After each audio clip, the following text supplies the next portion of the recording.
નમસ્કાર, સ્વાગત છે આપનું ડિજિટલ માધ્યમ દિવ્ય સંતાનમાં, જ્યાં અમે આપની મદદ કરીએ છીએ દિવ્ય સંતાનના ઘડતરમાં.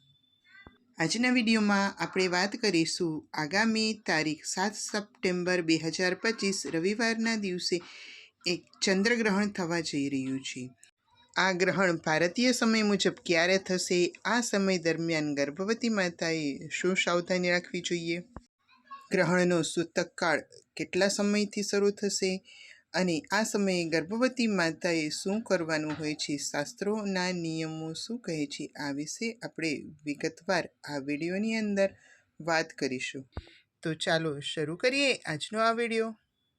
ગર્ભાવસ્થાનો સમય એ સંવેદનશીલ સમય છે. આથી સલામતી અને સાવચેતીની ચિંતા હંમેશા રહેતી હોય છે. એમાં પણ જ્યારે ગ્રહણનું નામ પડે ત્યારે ચિંતા વધી જતી હોય છે કે આ ગ્રહણની શું અસર થશે, બાળકને કંઈ નુકસાન નહીં થાય ને, ગર્ભવતીએ આ સમયે શું કરવું જોઈએ?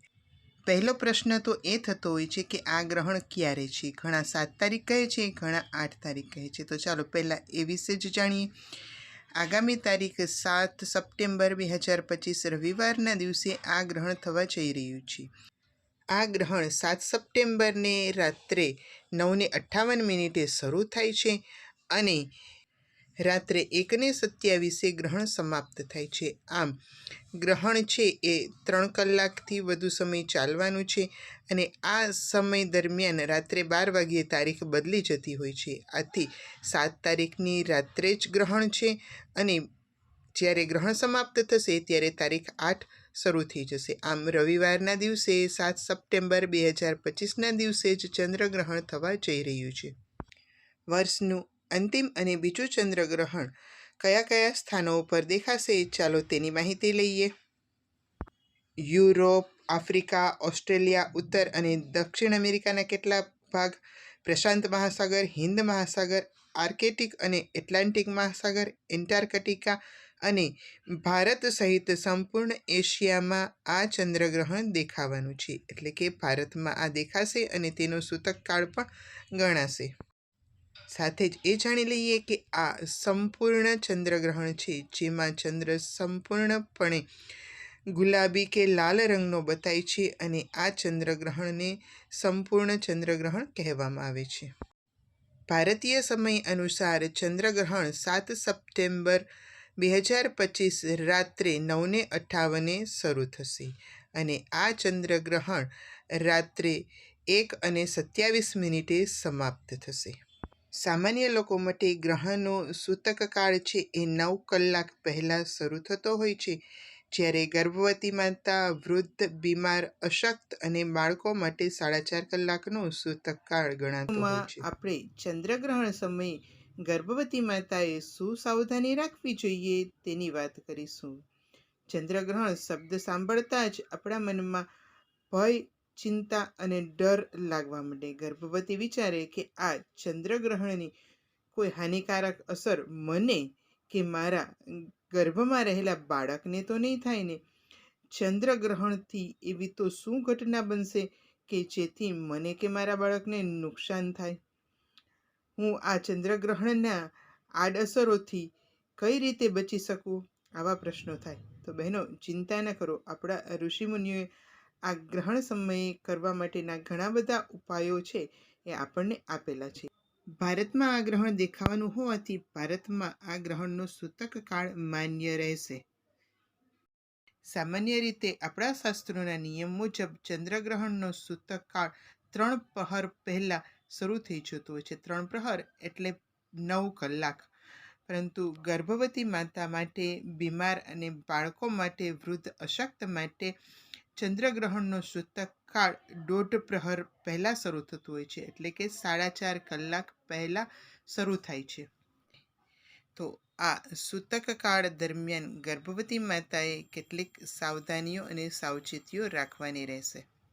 સાવધાનીના ભાગરૂપે ગર્ભવતી માતાએ સૂતક કાળથી જ પોતાની જાતને સલામત રાખવા માટે એવા રૂમની અંદર રહેવું કે જ્યાં ચંદ્રના કિરણો પહોંચતા ન હોય. ચંદ્રગ્રહણના સૂતક કાળ દરમિયાન ઘરની બહાર નીકળવા ન જવું. જો રોજનો નિયમ હોય વોકિંગમાં જવા માટેનો, ચાલવા જવા માટેનો, તો આ સમય દરમિયાન બહાર નીકળવાનું નથી. ઘરની અંદર જ રહીને તમે ચાલી શકો છો, તમારો ક્રમ પૂરો કરી શકો છો, અથવા તો ન કરો તો પણ ચાલે. સૂતક કાળથી જ ગર્ભવતીએ પોતાની અને પોતાના બાળકની સલામતી સ્વરૂપે તુલસી પત્ર પોતાની સાથે રાખવું. આ તુલસી પત્ર સવારમાં જ તોડી લેવું, અથવા તો કુશ કે દર્ભ જેને દાભડો કહેવામાં આવે છે તેની વીંટી બનાવીને પોતાની પાસે રાખવી. શાસ્ત્ર મુજબ આ બંને હાનિકારક વિકિરણોથી બચાવનાર ખૂબ મહત્વના ઉપાય છે. ગ્રહણ સમયે સૂવાની મનાઈ હોય છે, પરંતુ વૃદ્ધ, અશક્ત બાળકો અને ગર્ભવતી માટે આ છૂટ છે. અને એમાં પણ આ ગ્રહણ છે એ રાત્રિના સમયે થઈ રહ્યું છે. મધ્યરાત્રિએ ગ્રહણ હોય તો આરામ કરવો અને સૂવું પણ જરૂરી છે. સૂતી વખતે આપની પાસે તુલસી પત્ર અથવા તો આગળ જણાવ્યું એમ કુશની વીંટી રાખી શકો છો. આ વિકિરણોની અસરથી બચવા. અને ચંદ્ર એ મનના કારક પણ છે, તેથી આપણા સબકોન્શિયસ માઇન્ડ એનાથી પ્રભાવિત ન થાય. આ માટે તુલસી પત્ર અથવા દર્ભની આ વીંટી રાત્રિ દરમિયાન રાખવી ખૂબ જ જરૂરી છે, જે તમને કે તમારા બાળકના મનને પ્રભાવિત થતું અટકાવશે. જ્યારે ચંદ્રગ્રહણ હોય એ સમયે એના વિકિરણો છે એ ભોજન ઉપર પડતા હોય છે. આથી સૂતક સમયથી શરૂ કરીને ગ્રહણ પૂરું થાય ત્યાં સુધી રાંધેલું ભોજન લેવાનું નથી. આમ તો ભોજન જ લેવાનું હોય, પણ ગર્ભવતી માતા માટે રાંધેલું ભોજન લેવાનું નથી. તમે તમારી અનુકૂળતા મુજબ રાંધ્યા વગરનું ભોજન એટલે કે ફળ અથવા તો શાકભાજી લઈ શકો છો. આમ સૂતક કાળની અંદર તમે ફળ ખાઈ શકો છો, કાચા શાકભાજી ખાઈ શકો છો. સૂતક કાળનો સમય છે એ ગ્રહણને 4.5 કલાક પહેલાં શરૂ થઈ જતો હોય છે. તો આ આપણે યાદ રાખીશું. રાંધેલું ભોજન નથી લેવાનું, પરંતુ શાકભાજી કે ફળ છે એ ખાઈ શકાય છે. વિશેષમાં ગ્રહણનો સમય એટલે ડરવાનો સમય નથી. શાસ્ત્રો એવું કહે છે કે 1000 ગણું પુણ્ય આ સમયે કરવામાં આવેલા જપનું, મંત્ર જાપનું મળે છે. તો આગળના વિડીયોમાં અમે તમે કયા કયા મંત્રના જપ કરી શકો છો, કઈ કઈ સાધના ચંદ્રગ્રહણ દરમિયાન કરી શકશો તે જણાવીશું.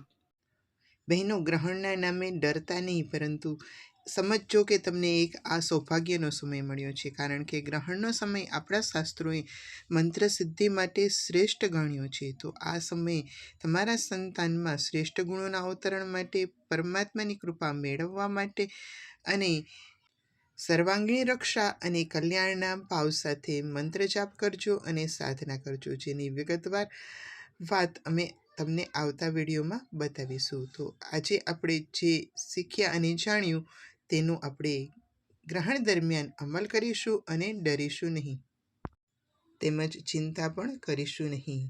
ગર્ભાવસ્થાનો આનંદ માણીએ અને આવી જ જાણકારી મેળવતા રહીએ. ફરી મળીશું નવા વિષય સાથે નવા વિડીયોમાં. આજના વિડીયોમાં બસ આટલું જ. અસ્તુ. ધન્યવાદ.